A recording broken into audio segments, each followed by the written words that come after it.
In Moscow, the strikers held out a little longer, furiously encouraged by Lenin.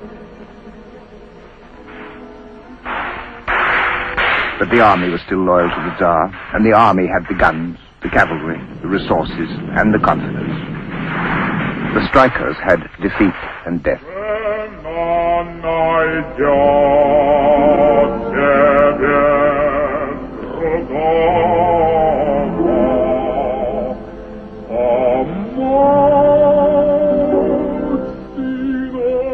The 1905 revolt was confused and incoherent, but it brought the whole revolutionary mood into the open. The socialist movement was now an evident part of the political pattern of Russia. For those who did not die, there was the long, cold road to Siberia.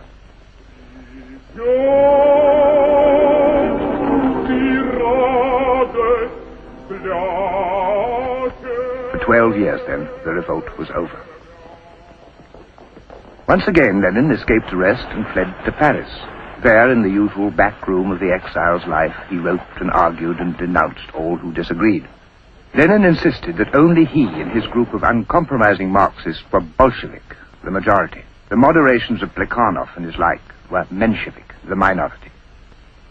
Capri, improbably enough, was on the list of revolutionary rendezvous. There Lenin went to visit Maxim Gorky, and there were more arid intellectual contentions. In Prague, at the party conference of 1912, came Lenin's final breach with the old comrades. From now on, Lenin and the Bolsheviks were out to win the revolution their way. That year in Russia, the revolt stirred again. Of all Russia's melancholy workers, those of the leaner mines were the most enslaved and degraded. They went on strike, and the soldiers from St. Petersburg shot down an unarmed meeting, and 270 were killed on the spot.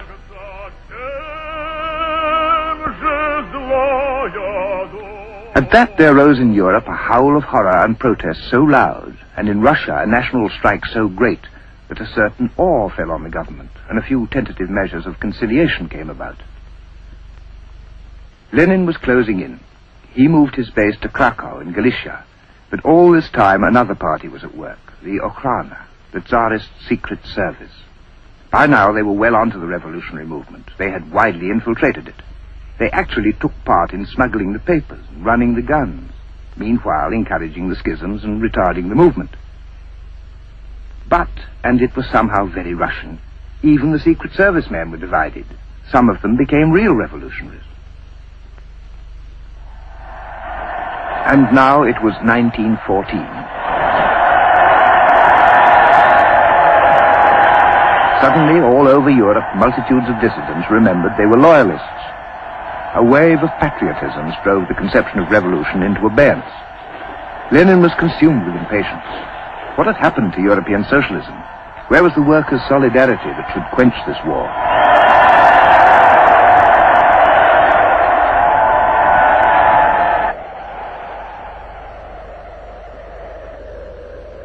The Russian army was immense. In spite of its parade ground appearance, it was also unprepared, underarmed, underfed, ill-led, and doomed. In their millions, the Russian soldiers vanished into the wintry wilderness of Poland, to defeat after defeat, to catastrophe after catastrophe.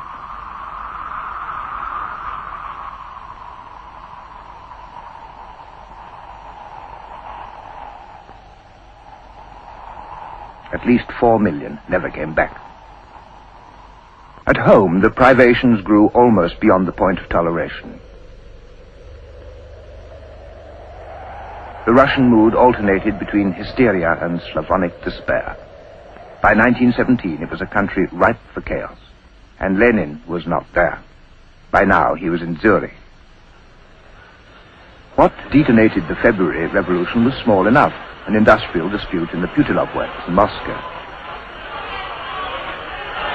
The immense difference between this and all that had gone before was that now the soldiers were moving to the side of the citizens. Most of the garrison of Petrograd, as the capital was now called, moved over to the workers, the leaderless demonstrators who were now storming and parading the streets. This wasn't politics. The politics were to come.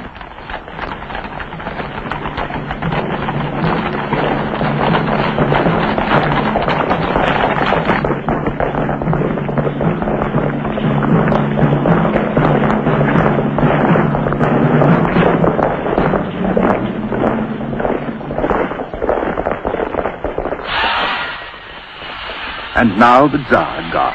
He'd been challenged and had abdicated.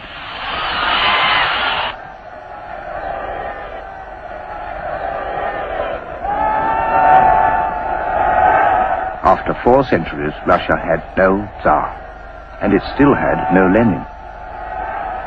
In the austere bourgeois peace of Switzerland, Lenin was frantic to return. The revolution for which he'd lived his life had begun, and he wasn't there.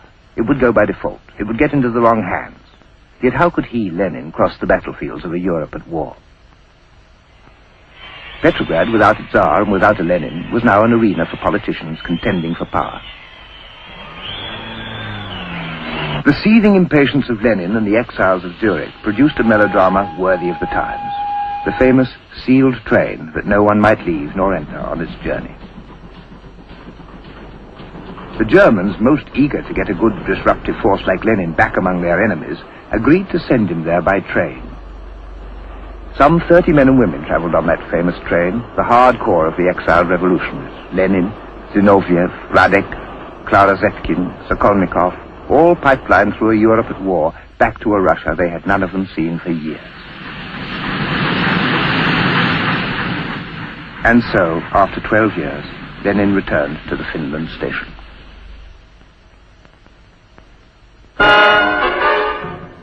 The new battle was joined. The provisional government wanted order at home and victory in the war. Lenin and the Bolsheviks wanted the revolution under the control of the revolutionists and professional party workers, and they wanted an end to the war. Any end. This Lenin expounded in the April thesis to the Petrograd Council of Soviets. The slogan was, land, bread, peace. In 1917, then, the 2 ablest Marxists in the world were brought together again in guarded friendship, with the return from America of Trotsky. His task was to be to end the war. In the minds of the soldiers, it was already ended. Everywhere along the German front, the opposing armies were fraternizing, grateful for any respite from this cruel campaign.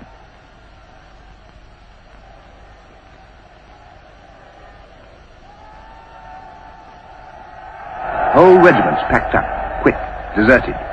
The Tsar's army defected in tens of thousands. Whatever might be said in Russia, their war was over. That much of the revolution was, for them, accomplished.